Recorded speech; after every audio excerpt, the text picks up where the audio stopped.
Good morning all of you. आज हम लोग ये देखेंगे कि डीएलएड का एक बहुत बड़ा पार्ट है, इंटर्नशिप का पार्ट है। डीएलएड करने वाला हर विद्यार्थी इस इंटर्नशिप पार्ट से गुजरता है। जैसा कि आप देख रहे हैं कि डीएलएड या जानते हैं जो डीएलएड में एडमिशन ले चुके हैं कि डीएलएड 2 वर्षीय होता है, उसके बारे में बताया गया है। और 2 वर्ष में 4 सेमेस्टर में ये डिवाइड है। 4 सेमेस्टर में 4 आपकी सेमेस्टर परीक्षाएं होती हैं और 4 ही आपका इंटर्नशिप प्रोग्राम होता है। फर्स्ट सेमेस्टर में इंटर्नशिप का जो प्रोग्राम होता है, एक्चुअली विद्यार्थी जो होता है हमारा नया होता है, उसको ये नहीं पता होता है कि इंटर्नशिप मीन्स होता क्या है, इंटर्नशिप क्यों करते हैं, इस कितने नंबर का है। तो आज हम इन सारे प्रश्नों का उत्तर यहां देखेंगे। इंटर्नशिप डाइट द्वारा सेमेस्टर के अंत यानी अंतिम महीने में लगाया जाने वाला एक 30 दिवसीय कार्यक्रम है। इसमें बच्चा जाता है और विद्यालय में जो गतिविधियां होती हैं उसको सीखता है। उन गतिविधियों को पीएनपी द्वारा या एससीईआरटी द्वारा 10 भागों में डिवाइड किया गया है। अब देखिए, इंटर्नशिप मुख्य रूप से 200 नंबर का होता है। एक तो 100 नंबर का होता है जहां पे विद्यार्थी इंटर्नशिप करता है, वहां के प्रधानाध्यापक द्वारा दिया जाता है, और 100 नंबर का वो अपने विद्यालय पे लाता है तो उसके विद्यालय द्वारा दिया जाता है। यानी इंटर्नशिप मुख्य रूप से 200 नंबरों का होता है। 30 दिवसीय प्रशिक्षण एक तरह से होता है। और देखिए इसमें होता क्या है इसके बारे में बात करते हैं। प्रथम सेमेस्टर का इंटर्नशिप का विषय है क्या? कक्षा अवलोकन, यानी शिक्षण विधि पे वो काम करता है। छात्रों का पूर्व ज्ञान का अध्ययन करता है। प्रयोग किए जा रहे टीएलएम का विवरण एवं समालोचना करता है। रेमेडियल टीचिंग विधि एवं समालोचना करता है। विद्यालय की प्रोफाइल तैयार करना, विद्यालयी भौतिकीय संसाधनों की स्थिति की समालोचना करना, शैक्षिक गतिविधियों का क्रियान्वयन एवं अभिलेखीकरण करना होता है उसको। विद्यालयी अभिलेखों का विवरण रख रखाव समालोचना करता है वो। विद्यालयी अभिलेखों को तैयार करना होता है उसे। पाठ्य सहगामी क्रियाओं का विवरण एवं समालोचना करना होता है। सामुदायिक सहभागिता की स्थिति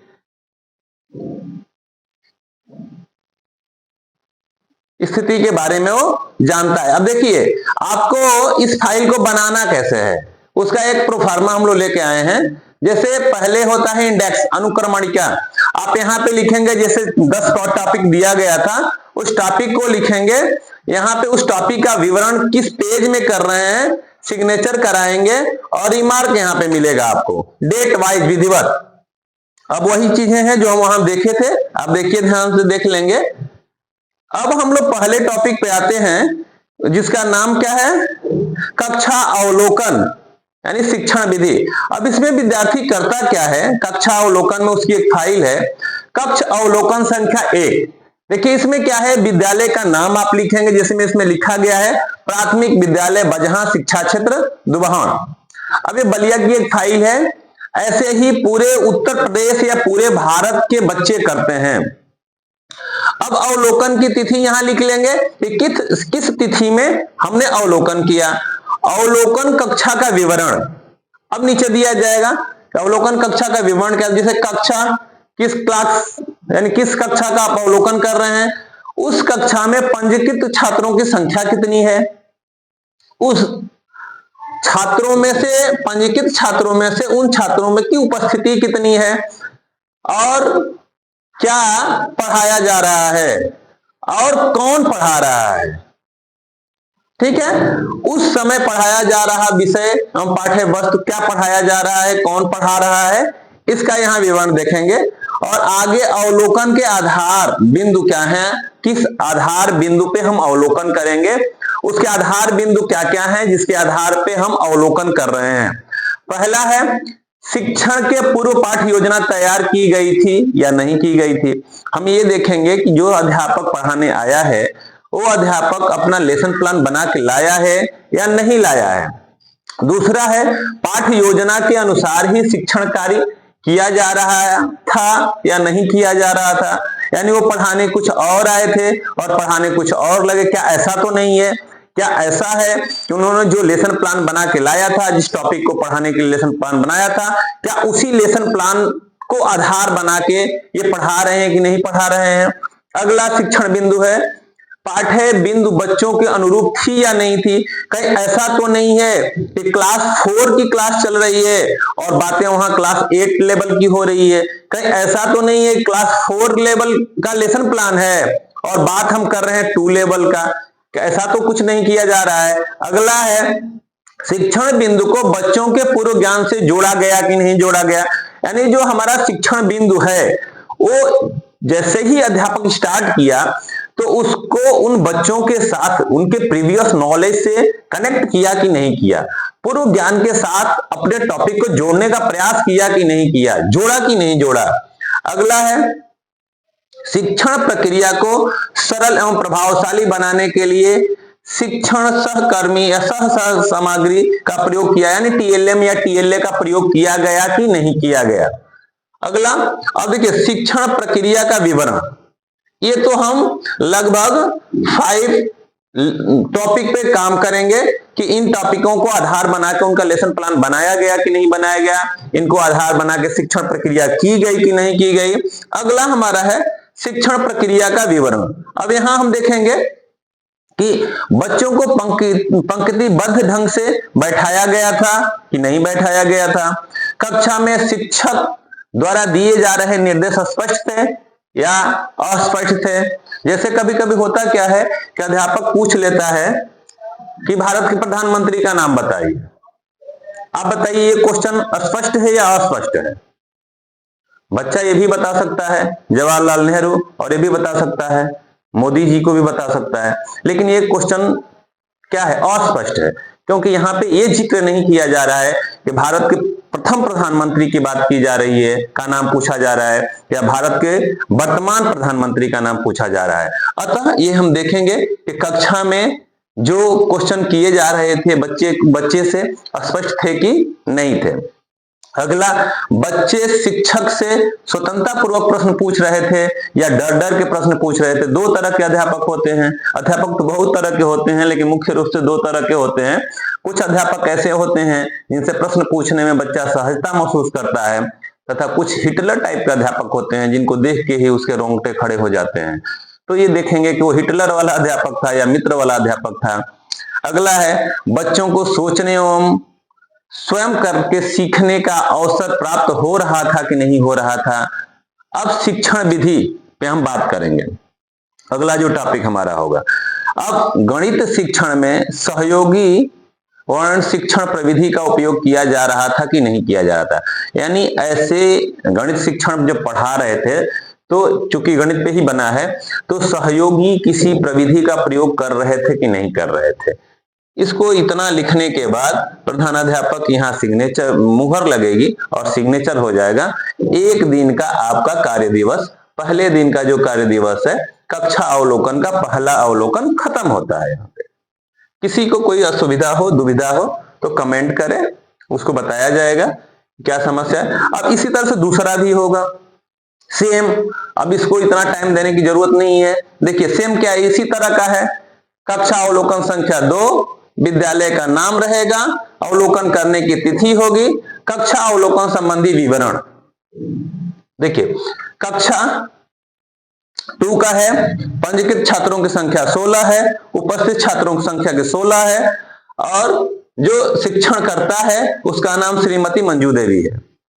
और उस समय क्या पढ़ाया जा रहा है? गिनतारा में जोड़ना पढ़ाया जा रहा है, इसको लिख देंगे। और अवलोकन के आधार बिंदु सेम रहेंगे, जो अवलोकन बिंदु पहले हम लोग देख चुके हैं वही रहेंगे, या उसमें कम भी कर सकते हैं अधिक भी कर सकते हैं। इसमें जिसे बच्चा ये कम किया है लेकिन अधिक भी हो सकते हैं कम भी हो सकते हैं। ये ऐसा माना जाता है कि अवलोकन के जो बिंदु हो, शिक्षण बिंदु हो, मिनिमम 5 हो। 5 बिंदुओं पे हम काम करेंगे। जैसे इसमें किया गया है, शिक्षण के पूर्व पाठ्य योजना तैयार की गई थी, पाठ बिंदु बच्चों के अनुरूप थी, पाठ बिंदु को बच्चों के पूर्व ज्ञान से जोड़ा गया। इस पहले भी हम लोग बात की है, इसके बाद भी बहुत सारी चीजें आती हैं। अब देखिए शिक्षण प्रक्रिया का विवरण। बच्चे छोटे छोटे समूह में बैठे हुए थे। बच्चे अध्यापक से स्वतंत्रता पूर्वक खुलकर बातें कर रहे थे। बच्चों को सीखने और समझने का अवसर दिया जा रहा था। अंतर्मुखी और कमजोर बच्चों को प्रोत्साहित किया जा रहा था। शिक्षक द्वारा किए जा रहे निर्देश स्पष्ट थे। एक्चुअली डीएलएड का जो प्रथम सेमेस्टर का बच्चा होता है वो अवलोकन किसका करता है? जो सरकारी टीचर है।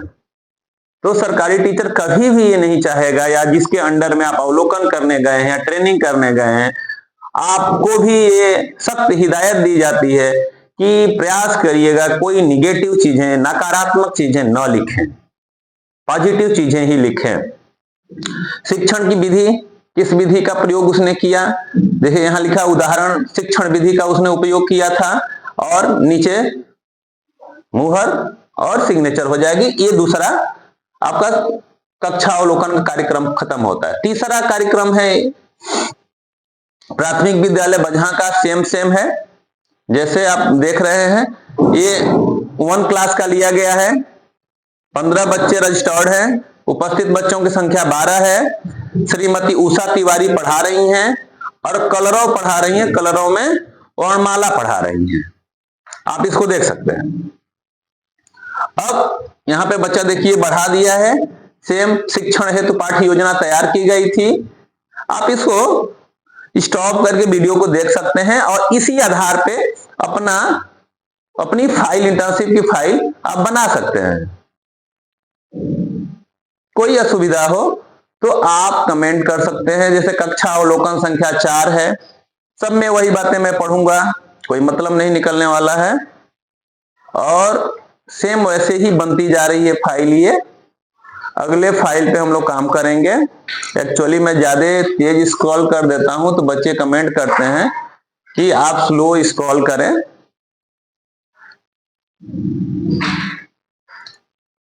आप स्क्रीनशॉट ले सकते हैं इसका, ले करके और फाइल बनाएंगे।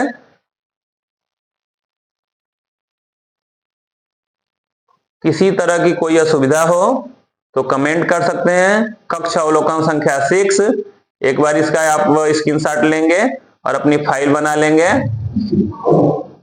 कोई असुविधा होने पे आप कमेंट कर सकते हैं, आपका पूरा सहयोग किया जाएगा।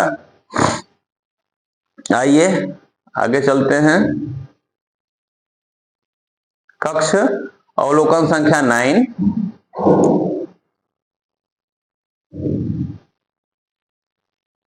हम इतना रोक रहे हैं, कम से कम स्क्रीनशॉट आप ले सकें। किसी तरह की सुविधा हो तो मैं बार बार कह रहा हूं, ये 2017 की फाइल बनी हुई है। आपके लिए हमको ऐसा लगता है काफी सहयोगी होगी, क्योंकि आज की डीएलएड की स्थिति इतनी अच्छी है कि जिसका वर्णन नहीं किया जाता। देखिए दूसरा टॉपिक अब आ गया। दूसरा टॉपिक में क्या है? छात्रों का पूर्व ज्ञान अध्ययन। अब यहां पे कौन करेगा छात्रों का पूर्व ज्ञान अध्ययन? तो हमारा जो डीएलएड का स्टूडेंट है वो करेगा। ठीक है, देखिए वो क्या करता है इस वाले में। अब छात्रों की प्रोफाइल बनाएगा।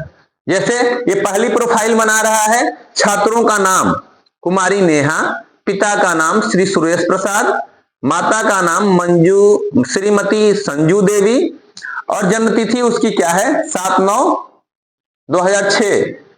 छात्र का प्रवेशांक क्या है? 2814। कक्षा किस क्लास में है? 1 में है। जाति कौन सी है? गुण है। व्यवसाय क्या है? यानी किसका व्यवसाय? पिताजी का व्यवसाय। मजदूरी है। छात्र के स्वास्थ्य की स्थिति अच्छी है।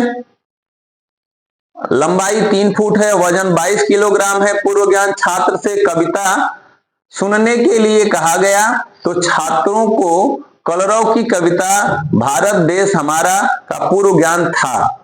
बस इतना लिखना है और एक छात्र की प्रोफाइल तैयार हो गई। इसी तरह से 10 छात्रों की प्रोफाइल तैयार आपको कर लेनी है।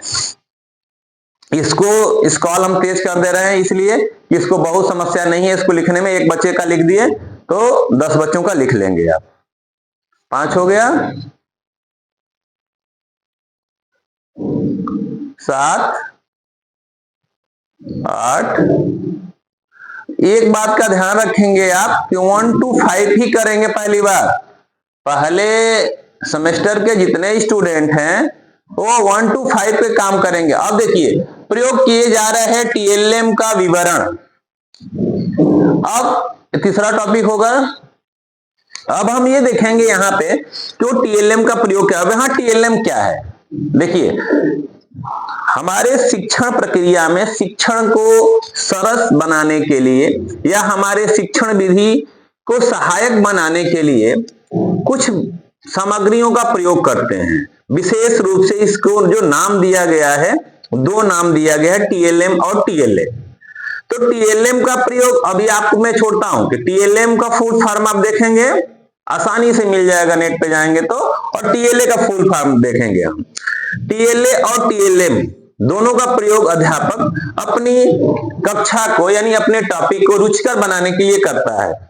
अब यहाँ पे हमारा जो डीएलएड का स्टूडेंट है वो क्या करेगा कि विद्यालय में प्रयोग किए जाने वाले टीएलएम का विवरण, जैसे क्या क्या है, श्यामपट्ट है, मानचित्र है, चार्ट है, रेडियो, ग्लोब, प्रतिरूप, दीवार पर बने हुए चित्र, टीवी, प्राकृतिक वस्तुएं, विभाग द्वारा प्रदत्त वस्तुएं, उपयुक्त समस्त सहायक शिक्षण सामग्री, अधिगम सहायक सामग्री का उपयोग विद्यालय में किया जाता है।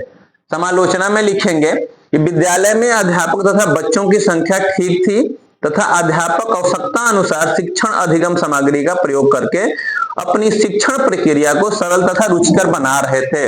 न भी रुचिकर बनाए तो लिखना है, ध्यान रहे। अब निगेटिव नहीं लिखेंगे, इसका विशेष रूप से ध्यान है क्योंकि वहां से आपको कितना नंबर लेकर आना है, 100 नंबर। रेमेडियल टीचिंग विधि, अब इसमें होता क्या है, इसको उपचारात्मक शिक्षण भी बोलते हैं हम लोग। अब इसमें बच्चा लिखेगा कि निदानात्मक परीक्षणों द्वारा छात्रों की समस्या या कठिनाई के कारणों का ज्ञान हो जाने के उपरांत उपचार हेतु किया जाने वाला शिक्षण उपचारात्मक शिक्षण कहलाता है। यानी ये एक तरह से रेमेडियल टीचिंग की परिभाषा है, उपचारात्मक शिक्षण का अर्थ है। उपचारात्मक शिक्षण विधि, यदि बच्चे के व्यवहार में अपेक्षित सुधार नहीं है तो इसके लिए उपचारात्मक शिक्षण विधियों का उपयोग किया जाता है जो निम्नवत है। आइए देखते हैं,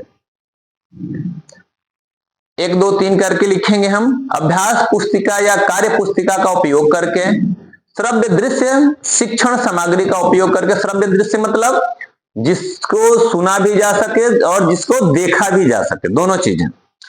पुरस्कार दे करके तथा प्रशंसा कर करके, सहपाठी अध्ययन समूह बना करके, वैकल्पिक शिक्षण विधियों का उपयोग करके, चार्ट, मॉडल, क्रियात्मक कार्यों के माध्यम से उनको समझकर या समझा करके, अभ्यास तथा प्रत्यास्मरण कार्य यानी याद करने का कार्य, मेमोरी पे आधारित काम, स्मृति पे आधारित काम पर विशेष बल दे करके, लिखित कार्य दे करके, यानी ये चीजें ऐसा चीजों का प्रयोग करेंगे जो बच्चा एक तरह से ऐसा है कि शिक्षण अधिगम में उसको कठिनाई आ रही है, उसके लिए ये सारी चीजों का प्रयोग हम करेंगे। अब देखिए इसमें भी समालोचना आप करेंगे कि विद्यालय में अध्यापक समस्त विद्यार्थियों का बुद्धि परीक्षण करने के पश्चात बच्चों में प्रदर्शित होने वाली समस्याओं का निवारण उपचारात्मक शिक्षण विधि का उपयोग करके कर रहे थे।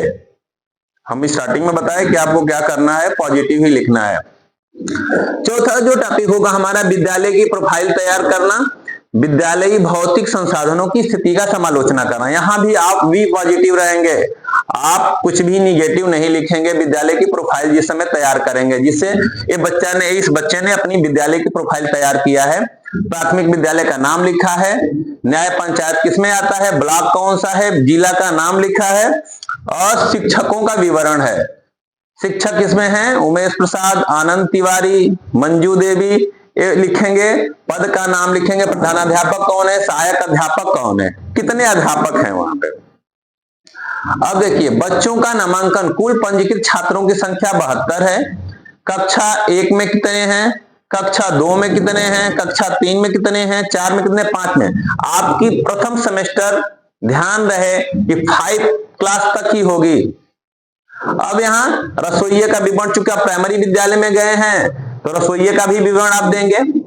ये रसोइया कौन है, कौन कौन है, उसकी स्थिति क्या है, और विद्यालय की स्थिति लिखेंगे कि उसका भवन कैसा है, पक्का है, कच्चा है, स्थापना कब हुआ था, भवन का निर्माण का वर्ष क्या है, विद्यालय भवन में कुल कक्षों की संख्या कितनी है, शिक्षण हेतु उपयोग में लाए जाने वाली कक्षों की संख्या कितनी है। अब विद्यालय के भौतिक साधनों की स्थिति को हम देखेंगे कि क्या है, और जो होगा वो लिख लेंगे आप, इसको बहुत पढ़ने की जरूरत नहीं है, आप देख लीजिए, क्योंकि ऐसे ही ये वीडियो बहुत बड़ी होती जा रही है। देख रहे हैं, इस बच्चे ने भौतिक विद्यालय की भौतिक स्थिति को तो बहुत बढ़िया से डिस्क्राइब किया है। लास्ट में लिखा है प्राथमिक विद्यालय बजहा शिक्षा क्षेत्र दुबहर बलिया से 2 किलोमीटर उत्तर दिशा में स्थित है।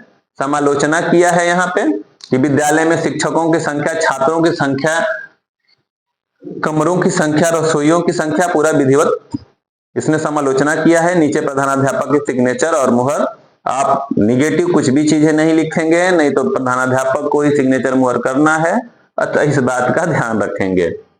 अब देखिए, शिक्षण गतिविधियों का क्रियान्वयन एवं अभिलेखीकरण करना है। अब इसमें क्या होगा, शैक्षिक गतिविधि से तात्पर्य उन सभी क्रियाओं से है जिसकी सहायता से विषय वस्तु को कक्षा में रोचक एवं प्रभावी ढंग से प्रस्तुत किया जाए तथा बच्चों को इस तरह से मोटिवेट किया जाए ताकि बच्चे रुचि ले सकें। गतिविधियों को 3 श्रेणियों में इसने बांटा है, शारीरिक गतिविधि, मानसिक गतिविधि, शारीरिक और मानसिक गतिविधि। अब इसको डिस्क्राइब इसने किया है कि शारीरिक गतिविधि कौन है, शारीरिक गतिविधि कौन है, मानसिक गतिविधि कौन है, शारीरिक मानसिक गतिविधि कौन है।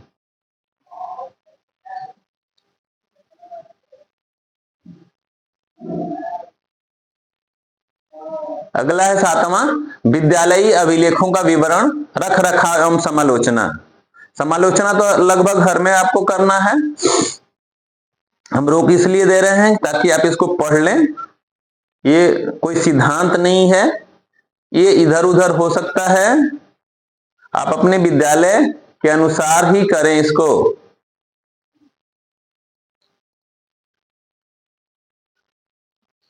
किसी तरह की असुविधा होने पे, अब देखिए विद्यालयी अभिलेखों का प्रारूप तैयार करना। अब यहां आइए, ये थोड़ा सा है कठिन काम आपके लिए स्टार्टिंग में, लेकिन फिर से सही हो जाएगा।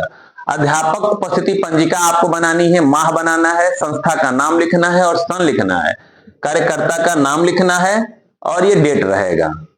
ठीक है, आप बस बना देंगे, अब उपस्थिति मत लेने लगिएगा, फिर समस्या हो जाएगी। हर पेज पे प्रधानाध्यापक की मुहर, सिग्नेचर, ये सारी चीजें रहेंगी। अब लास्ट में क्या करना है, प्रस्थान प्रमाण पत्र पंजिका टीसी कैसे उस विद्यालय द्वारा बनाई जाती है, ट्रांसफर सर्टिफिकेट कैसे बनाया जाता है, उसको एक बनाएंगे और वहां पे प्रधानाध्यापक से सिग्नेचर कराएंगे।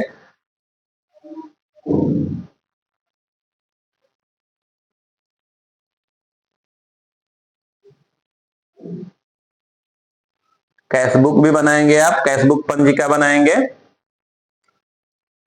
आय व्यय कैसे होती है उनकी, फिर परीक्षा फल पंजिका बनाएंगे, यानी मार्कशीट बनाएंगे, कैसे मार्कशीटें बनती है, फिर एक व्यवहार पंजिका बनाएंगे, कौन सा लेटर आया, कौन सा लेटर गया, कौन से पत्र आए, कौन से पत्र गए। यहां से छात्र प्रवेश पंजिका बनाएंगे कि कैसे होता है, उनका नाम और उनके पंजिका के समय क्या क्या चीजें होती हैं। एमडीएम पंजिका बनाएंगे,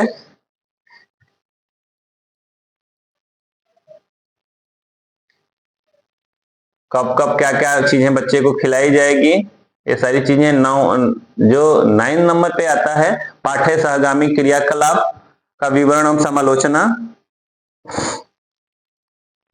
आप इसको ध्यान से देखिए, शिक्षा का उद्देश्य, बहुत सारी चीजें हैं, इसको बताने की जरूरत नहीं है, आप लिख लीजिएगा। पाठ्य सहगामी क्रियाओं का विवरण, खेलकूद में क्या है, सांस्कृतिक कार्यक्रम की स्थिति क्या है, कैसे कराते हैं लोग, इसका विवरण देना है। फिर समालोचना करना है आपको। ध्यान रहे कि हर टॉपिक के बाद समालोचना होगा। अब ये लास्ट है, 10वें नंबर पे है, सामुदायिक सहभागिता की स्थिति। सामुदायिक सहभागिता की स्थिति, इसमें बच्चों के साथ अध्यापक, आप और ग्राम सभा के लोग कैसे सहयोग करते हैं, सहभाग करते हैं, इसके बारे में हम लिखेंगे। और लास्ट में प्रधानाध्यापक की सिग्नेचर मुहर कराएंगे और ये काम खत्म होता है। अगर किसी तरह की कोई असुविधा होती है आपको, कोई समस्या होती है आपको, तो आप कमेंट करेंगे। धन्यवाद।